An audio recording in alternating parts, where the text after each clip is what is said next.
If you go up to someone who you know and say like, would you like to catch up for coffee? Let's do coffee. They're like, oh, I can't this week, but I can next week. How about Thursday, 7 p.m.? Perfect. I'll see you at this place.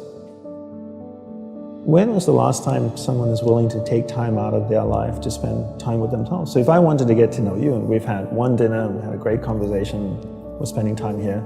If I wanted to get to know you, I would have to spend time with you. We'd have to meet up for coffee, a glass of wine. If I really want to get to know you, maybe we meet up once a week. Every Friday night we go out for a glass of wine, we chat for a couple of hours.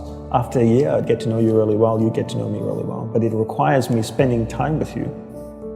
So if you want to get to know yourself, you need to spend time with yourself. But in a way that you can inquire, right? So people say to me things like, oh, I walk my dog in the park, that's my time with myself. And you're like, no, it's not. That's you walking the dog. People go like, oh, I go for a jog, that's my alone time. No, that's you jogging, avoiding traffic, watching where you're stepping so you don't trip and fall over. Spending time with yourself is sitting down, closing your eyes, not interacting with the outside world, and actually going inside and having that conversation, the same conversation I would have with you and say like, hey Brian, so where did you grow up? You said California, do you like to surf? No? Hate the water, love the water? Tell me, right? And people don't have that conversation, and because they don't have that conversation with themselves, they don't end up knowing what they want in life. Because they don't know what they want in life, they can't focus that finite amount of energy, and then they don't live a lifestyle that brings them happiness, and most people end up being unhappy. A couple of things I would say. One is simplify your life. Everybody's so busy. Everybody's got a lot of things to do. We don't actually have a lot of things to do. Right, we like being distracted because then we don't have to think about ourselves. And we don't have priorities in life. Most people don't have clear priorities in life. For me, my goal is to simplify my life, simplify the number of people in my life, and simplify the number of things in my life. We only have a finite amount of energy each day, right? But every year, we have more people in our lives. Is that a fair statement? More Facebook friends, more people you're connected with, but your energy stays the same. So that's not a proportionate growth. If your energy is increasing every year proportionately with the number of things and people in your life, then we don't have to talk about this. But your energy level is the same. But the amount of people and things in your life are growing almost exponentially. So whereas that doesn't work. So for me, it's always about simplifying first the people and things into your life, into who and what's most important, taking that finite energy that you have each day and focusing. Second step is learning how to focus and concentrate that finite amount of energy into the people and things that truly matter. Now you start to create a lifestyle that you actually love because you're invested into people and things that matter, and the byproduct of that is happiness. And you said happiness is not a goal. Is that correct? Yes, happiness is not a goal. And if you ask most people, what do you want in life? They say, I want to be happy. Right? Would that be a fair statement? I mean, literally, it's in the U.S. Constitution, I think, the pursuit of happiness. The pursuit of happiness. Right. I always say you should never pursue happiness. Don't pursue happiness. Pursue a lifestyle where the byproduct of that lifestyle is happiness.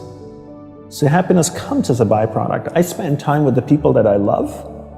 What is my byproduct? I'm happy. I spend time with people I don't like. I'm not happy. So don't pursue happiness. Pursue a lifestyle that gives happiness. But in order to pursue that lifestyle, you need to be clear what you want in life. What's your purpose in life? And people don't know this because they don't spend any time with themselves. People think that the more you meditate, the better it is. So 20 minutes of meditation is not as great as 3 hours of meditation. And it's actually not how we work. For us, we believed in quality as opposed to quantity. We spent the whole day preparing to meditate. What comes before meditation? Concentration. Concentration comes before meditation. So you need to learn how to concentrate in order to meditate. And we believe that you can't meditate if you can't concentrate.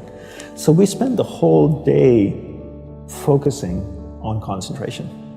So when I spoke with someone in a monastery, I spoke with another monk, I gave them my undivided attention. When I worked on my laptop, I focused on working on my laptop. When I swept the sidewalk, I focused on sweeping the sidewalk. So throughout the day, I'm practicing concentration. Now when I go to sit down to meditate, I'm really focused, and I can have a dynamic meditation session.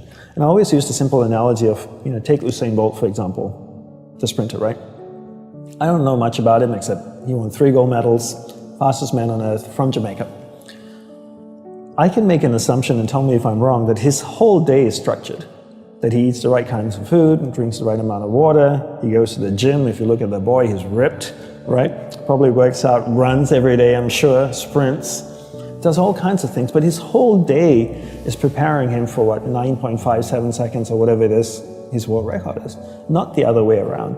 And people come up to me all the time, Brian, and they say, Dandapani, I'm so stressed out. I've got so much happening in my life. Do you think if I meditate for 5 minutes in the morning, it'll help my whole day? I'm going like, well, what are you doing the remaining 23 hours and 55 minutes? That's what I want to know. Because if you try to meditate for 5 minutes in the morning and the rest of the day you just live a chaotic life, that's not, it's a good start, but it's not really helping you. It's like eating a carrot in the morning and then eating hamburgers and fries all day and hoping to have a healthy diet. You have to understand that your whole day, your lifestyle is what's going to support your meditation practice at the start. And then your meditation practice grows, and then it turns around and supports your lifestyle. Right. But not the other way around. You don't create a meditation practice to support your lifestyle. You create a lifestyle first, meditation second.